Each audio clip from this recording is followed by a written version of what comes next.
What's up, YouTube? It's your boy Sheila Miami, back here with another banger video. And this is part 2 of Return of the Flash, aka What If Naruto Knew His Heritage? So, back to where we left off. What being Hokage means. Hiruzen stared at him, silently asking him to continue. Naruto spoke up. The Hokage is responsible for everything in the village.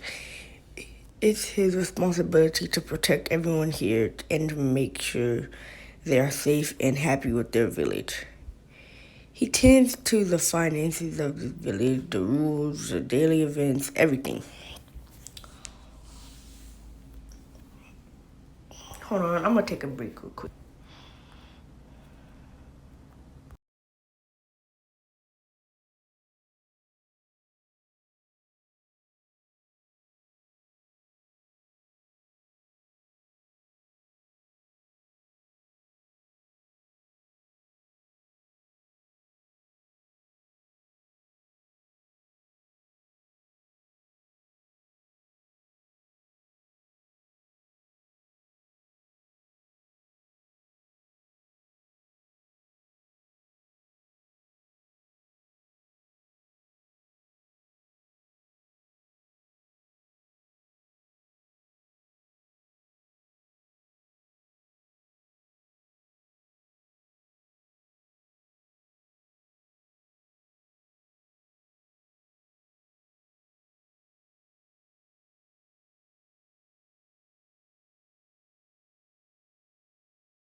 Oh, I'm back, you guys. My recording stopped because I got a phone call. And so we're back now.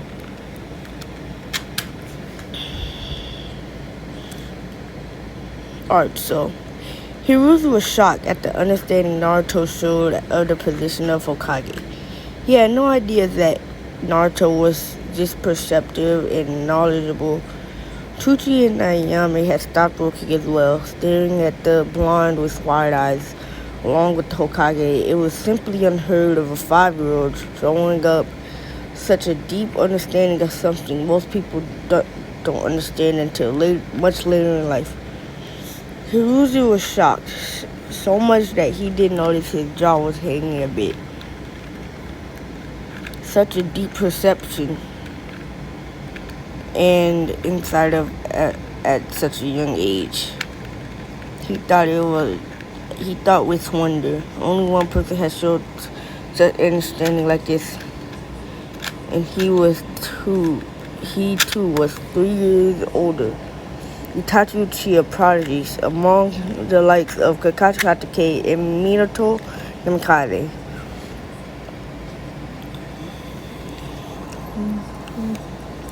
Such a shame that he was now a missing name.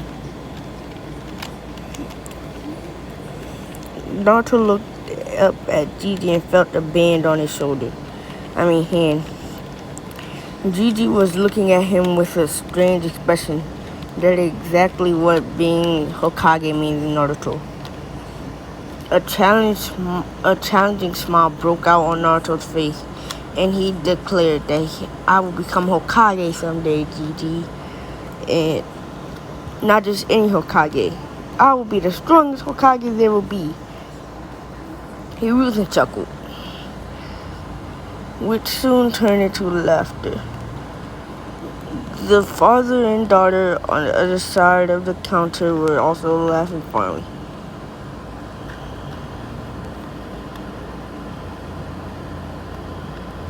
Oh shit, I fucked up where I was. But did I?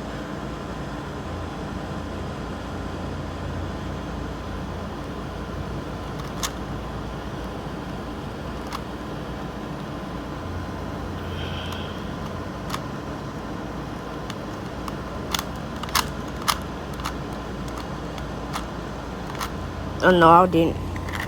But I'm going down. Flashback in. Ever since that day, Naruto studied even more rigorously in beginning physical training as well. Granted, a 4-year-old such as him could not do much, but he did his best. He ran 4 rounds around the village, did every exercise he could think of, and practiced his kunai and shuriken jutsu. He took those weapons by sneaking into training grounds and collecting them. To his surprise, the art of shuriken and kunai came very naturally to him. He started throwing after taking a book about weapons left behind on the training ground. He had shaken his head at the disrespect shown to the book, but he took it with him anyways. Just 2 weeks of practice, he was throwing all bullseyes.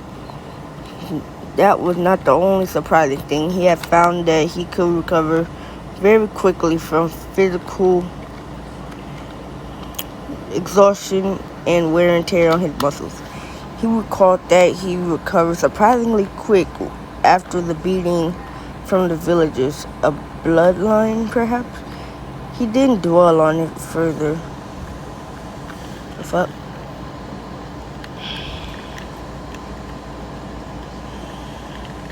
But filed it away for later. But today was special, so special that he would have to take extra measures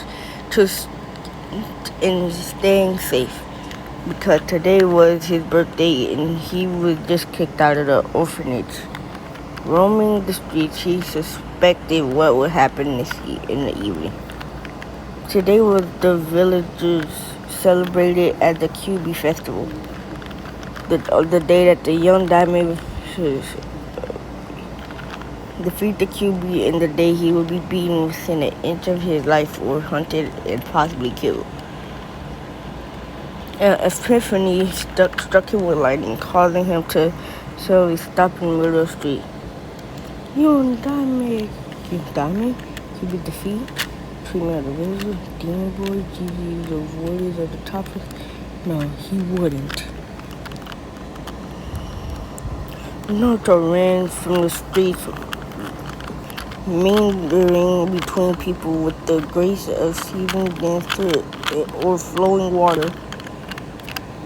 He ran like it was no one's business, reaching his favorite spot, the head of the Yodai. In record time, anyone who saw him had flashbacks of another blonde running like a man possessed. I need to confirm whether it was true or not. He too eventually afraid when he was fine.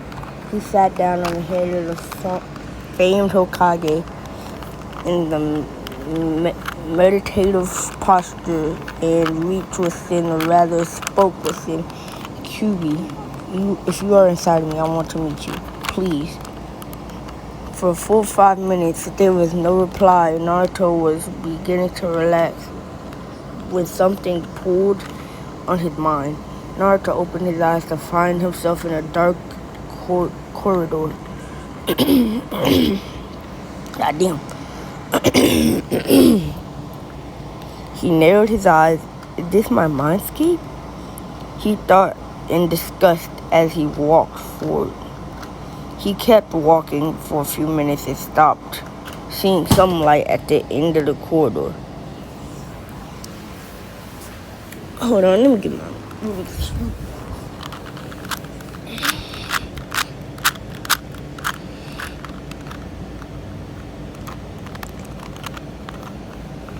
It seemed to pull him towards it.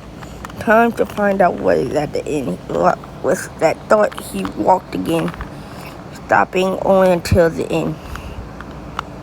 It was a huge room, so large and vast that the ceiling was impossible to find. He looked around, his eyes seeing black stone and nothing more, but the elephant in the room was a large iron bar door with some paper on it that said seal. He gazed at the piece of paper. Resignation was written in his eyes. His assured eyes looked past the cage, looking for what he knew was in the cage. He was just waiting for the Kyuubi to open his eyes. Based on what he had read, Kyuubi was being pure hatred and evil. Mindless beast capable of destruction on a scale of hetero. Hisoto. I never learned that word yet. I'm still in 5th grade. I'm only 10 now. Undreamt of. But Naruto was skeptical. When he read that, he might get to see for himself now. A growl sounded for the cage, sending a breath of hot air out of it. Naruto steeled himself, in spite of the cage separating him from the beast within. An enormous red eye opened, causing Naruto to tense up. The eye looked at... What? The eye? You mean the eye? The eye looked at him as if evaluating him. The eye started to rise, causing Naruto to look up at the human form. The Kyuubi had orange, silky-looking fur with black markings around his eyes, connecting to his funnily enough rabbit ears. The upper body was humanoid, including the hands. The lower body was just a fox, bearing the 9 long swaying tails in the back. Fire was the closest thing they looked like. The red, slitty eyes looked him closely with a hint of malice. Naruto spoke first. Thank you for answering my call, Kyuubi, he said with a nod. If Kyuubi was surprised, he didn't show it. Inside, however, he was mighty shocked. This was the first thing he expected his jailer to say. He expected him to look at him with fear, asking whether he was really the Kyuubi, following with the denial of the possibility. He didn't expect him to think. He didn't expect him. What? It say he did. He did expect him to thank him at all? Okay, this is messed up. No disrespect, Kamikaze 12, but what the fuck is wrong with your spelling? He replied, thinking nothing of it. I'm surprised, though, that you were able to figure it out so quickly. Why aren't you surprised? He asked with curiosity. Naruto sat down in front of the cage, which surprised the great Biju further. Naruto was showing that he was willing to relax in front of him. Well, it was for a few months at least. Plus, it wasn't that difficult to figure out. It's easy to create a plausible theory that once you have all the relevant facts, he said, never breaking eye contact with the QB. QB raised a massive eyebrow, silently impressed with his host. He thought processes were very intelligent for someone who was only 5 years old.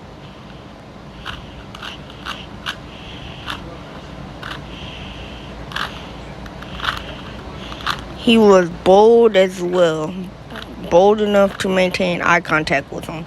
He also could not sense any fear from the boy. Why aren't you afraid of me? He asked him.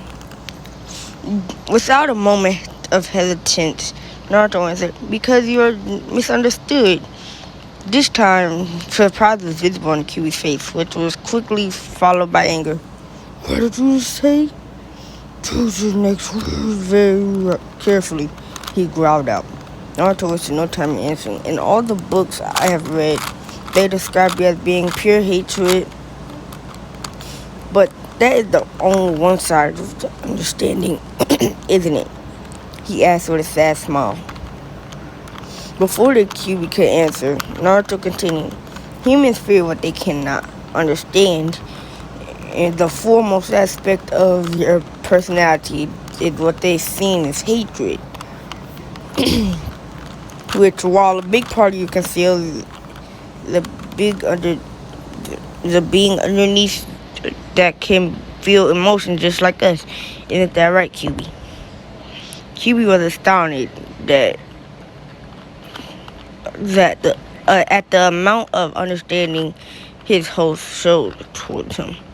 Perhaps he could only want. Naruto looked at him with gesture and reminded QB of another sister fearlessly before healing him. If you wouldn't mind, a hesitant smile appeared for Naruto's face. Would you like to be my friend?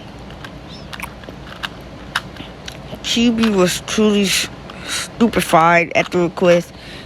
For the first time in centuries of his existence, somebody had asked if they could be his friend. Naruto saw that the QB was surprised and for the QB, if Naruto's quest was not surprising enough, he was totally blown away by what Naruto did next. Naruto got up from his spot and walked into the cage. He walked up close and offered his hand to take him. My name is Naruto Uzumaki, and nice to meet you. QB had abandoned all signs of remaining composed,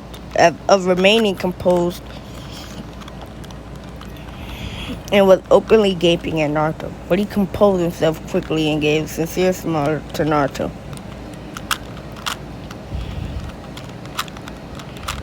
Seeing Naruto was too small to even shake his finger, he extended his index nail to him. My name is Kurama. Nice to meet you too, Naruto. And that's where we're going to end this off. I'm going to finish chapter 2 later.